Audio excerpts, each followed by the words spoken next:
Tem hora que Jesus não segue a nossa agenda. Nós temos pressa e achamos que tem que seguir o nosso calendário. O calendário de Jesus é diferente. Ele faz no seu tempo, do seu modo. Ninguém pode pressioná-lo. Ninguém pode botá-lo contra a parede. Ele tem seu tempo certo de agir. Mas a ideia é, se ele parece que está demorando, é porque ele está trabalhando na gente. Então persevere. Persevere. Não desista. Não jogue a toalha. Prossiga. Ore mais, jejue mais, chore mais, clame mais, humilhe-se mais. Perseverança. Foi a forma que Jesus lidou, por exemplo, com a mulher cananeia. Ela roga pela filha. Senhor, tem misericórdia de mim. A minha filha está horrivelmente endemoniada. E Jesus não responde. Os discípulos, Senhor, responde essa mulher. Trata logo do problema dessa mulher. Despede essa mulher. Eu não fui enviado, senão as ovelhas perdidas da casa de Israel. Não é bom tirar o pão dos filhos e lançá-lo aos cachorrinhos. Senhor, eu me contento com as migalhas que caem das mesas. E diz, mulher, grande a tua fé, seja feito conforme a tua fé. E a filha dela ficou liberta e curada.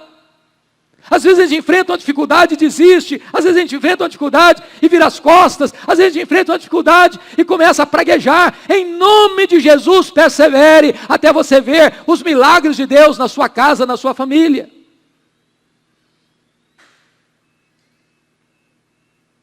Mas em quarto lugar, esse homem exercita sua fé. Olha comigo o verso 50.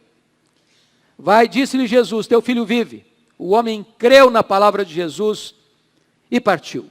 Que coisa maravilhosa. Ele queria que Jesus descesse com ele. Jesus não desceu. Mas atendeu o seu pedido. Vai, teu filho vive. E ele creu. E quem crê, descansa. Quem crê, não duvida. Foi o que Jesus disse para Marta. Agora não adianta mais, Senhor, já cheira mal. Diz, Marta, se creres, verás a glória de Deus.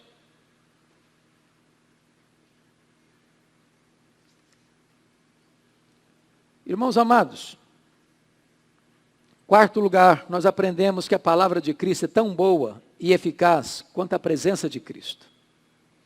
Alguém pergunta assim, mas pastor, eu acho que as pessoas que conviveram com Jesus foram muito mais privilegiadas do que nós, porque eles viram Jesus, eles tocaram em Jesus. Mas você e eu vivemos 2000 anos depois de Jesus. Mas a palavra dele, a promessa dele, é o mesmo que a presença dele para nós. Esse homem estava equivocado a respeito de Jesus. Ele vai lá apenas porque ele precisa de um milagre. Ele olhava Jesus apenas como um operador de milagres. E tem muita gente no cenário religioso brasileiro que vai a uma igreja só por causa de um milagre. Porque precisa de um milagre. Porque ouviu falar que ele faz milagres. E ele faz mesmo. Mas Jesus acentua que esse tipo de fé não é suficiente. Se vocês não virem milagre, vocês não crerão. E crerem em mim apenas porque eu realizo um milagre, não é uma fé suficiente. Não é uma fé que leva para o céu. Não é uma fé que salva. Mas esse homem começa com esse passo. E ele então comete 2 erros aqui. Primeiro, o erro que Jesus tinha que ir a Cafarnaum para salvar seu filho. Jesus prova que não precisa ir a Cafarnaum para salvar o filho dele. Jesus pode salvar à distância. Segundo, que se o seu filho morresse, isso seria tarde demais para Jesus. Olha o que ele diz no verso 49. Senhor, desce antes que o meu filho morra. Em outras palavras, se morrer não tem jeito. Então se o senhor não for antes, a solução acabou. Jesus não desceu a Cafarnaum, mas apenas disse uma palavra, vai, o teu filho vive. Promessa de Jesus e realidade são a mesma coisa. Nenhuma das suas promessas cai por terra. Tudo o que ele promete, ele cumpre. Mas eu quero concluir, último ponto. Nós aprendemos que as aflições podem nos levar à maturidade espiritual. Primeiro, esse homem começou com a fé trôpega. verso 48. Se porventura não virdes sinais e prodígios, de modo nenhum crereis.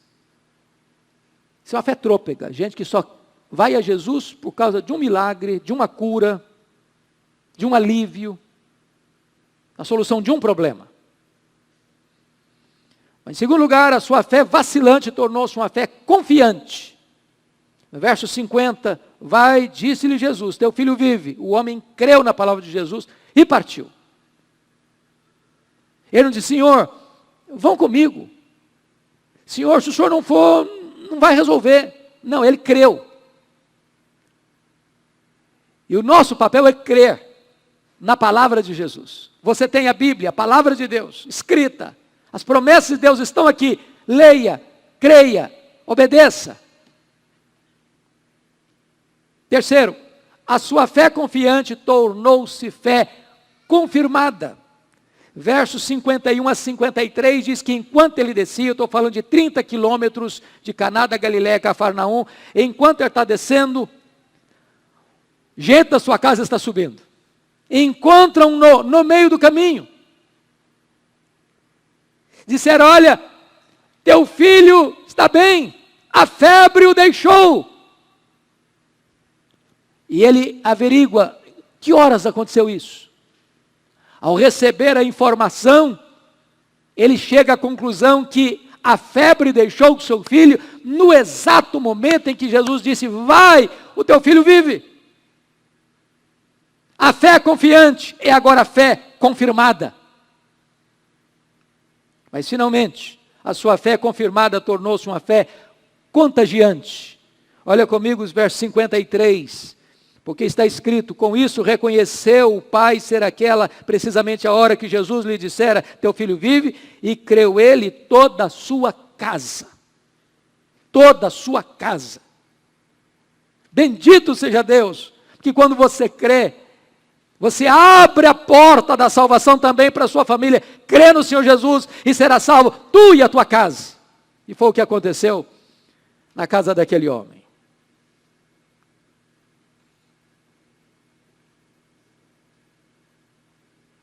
Eu quero concluir dizendo que Jesus entrou naquela casa, naquela família, pela porta da dor.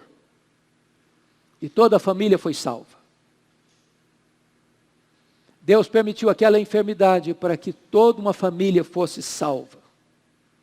Em outras palavras, Deus transformou tragédias em bênçãos. Problemas temporais em bênçãos eternas. Doença física em cura espiritual. Cheiro de morte em aroma de vida eterna. Primeiro milagre, Jesus atende uma mulher em Caná. Segundo milagre, ele atende um homem. No primeiro milagre, ele atende uma mãe, a sua mãe. No segundo milagre, ele atende um pai. Em ambos os milagres, trazendo alegria e vida para a família. Jesus ama a família. Ele prioriza a família. E eu quero encorajar você e as pessoas que nos acompanham, para nós colocarmos a nossa família aos pés do Senhor Jesus. Para nós orarmos pelos nossos filhos. Perigos rondam a nossa casa. Ameaças sutis ou declaradas rondam a nossa família. E nós precisamos buscar o Senhor em favor da nossa família. Ele é o mesmo. Tem o mesmo poder. E se você hoje colocar a sua casa, a sua vida, a sua família, os seus filhos nas mãos de Jesus, você pode voltar em paz para a sua casa. Porque Ele tem poder para curar o doente. Ele tem poder para salvar o perdido. Ele tem poder para restaurar a família. Senhor, eu preciso de um milagre. Curva sua fronte, por gentileza, e vamos orar.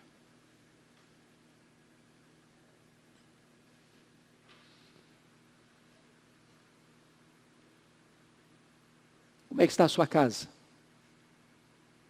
Como é que está a sua família? Que milagre hoje você precisa dentro da sua casa? O que é que hoje aflige o seu coração? O que é que você já se esforçou e usou todos os recursos que você tem e o problema não está resolvido? Coloque este problema agora nas mãos de Jesus. Seja um problema de saúde, uma enfermidade atingindo a sua família, seja um problema de relacionamento, seja alguém que ainda não se rendeu aos pés do Salvador dentro da sua casa. O que você precisa? Coloque este problema aos pés do Senhor Jesus. Creia na sua palavra. Aproprie-se das suas promessas. E volte em paz para a sua casa. Agradecemos-te, Deus, a tua palavra que é poderosa e viva. Tu conheces o nosso coração, tu conheces a nossa casa, tu conheces a nossa família. Tu conheces o recesso do nosso lar. Tu conheces o que o amigo mais próximo não sabe. Tu conheces aquilo que não foi compartilhado com o amigo mais próximo. Então, em nome de Jesus, ó Deus, volta o teu rosto para nós nesta manhã. Porque nós também precisamos de um milagre. Da tua intervenção, da manifestação do teu poder, da tua cura e da tua salvação. Palavra da Verdade, a exposição bíblica com Hernandes Dias Lopes.